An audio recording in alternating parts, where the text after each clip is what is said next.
And ladies and gentlemen, we're here with the artistic director of the Institute of Arts and Creativity, Bert Goldstein. Hi, welcome to Lansing, Maine. Thank you. I'm glad to be here. How long have you been working on the university? Since 2008. All right, what brought you here? The job, the gig. Honesty. I was director of education for the two-time Tony Award-winning Cincinnati Playhouse in the Park for 12 years before I came up here. And Mike Brand had a really great offer, and I accepted it. And the move has been great. I've loved being at Michigan State. I've had wonderful opportunities here. Audiences have been great, so we're excited. I mean, we're doing some really great things.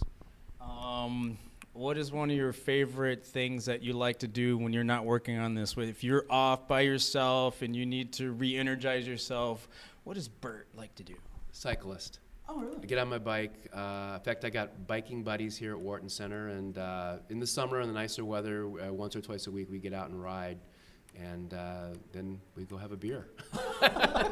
And that's Bert biking for beer. All right. This is kind of interesting. This piece called Master Harold and the Boys that took place in 1950s apartheid South Africa. But what made you want to tell this story now here? Well, the play hasn't lost 1 ounce of its relevancy. It's a classic piece by Fugard. It's his masterpiece. And it's just resonated with audiences all around the world. I think a lot of people assume that our race issues in this country are sort of, really good. We have an African-American president and everything's cool. And in fact, as we've seen in the last couple of months, that's not true.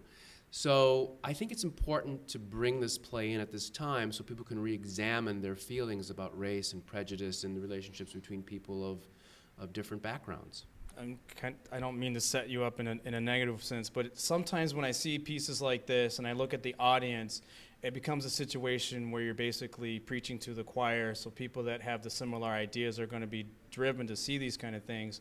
How do you try to help change somebody that might either A, be on the cusp of being on the more positive side of things, or just so far away? Like, how do you address that? That's a really great question.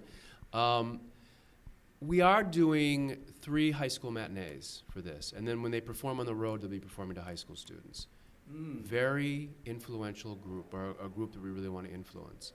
And so I think, as I said before, a lot of them may feel that, well, we're in a period of real racial harmony, and they need to be reminded of where not only this country, but where the world has come from, and that these issues have not been resolved, and what are their choices going to be.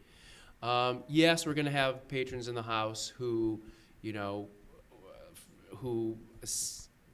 are seeing the play because they want to see the play. But I think for our students, it will be a much more eye-opening kind of experience, especially the tragic event that happens in the middle of the play. I think they're going to be shocked by it, and I also think it's going to sort of pull them into thinking about what's going on in the world today.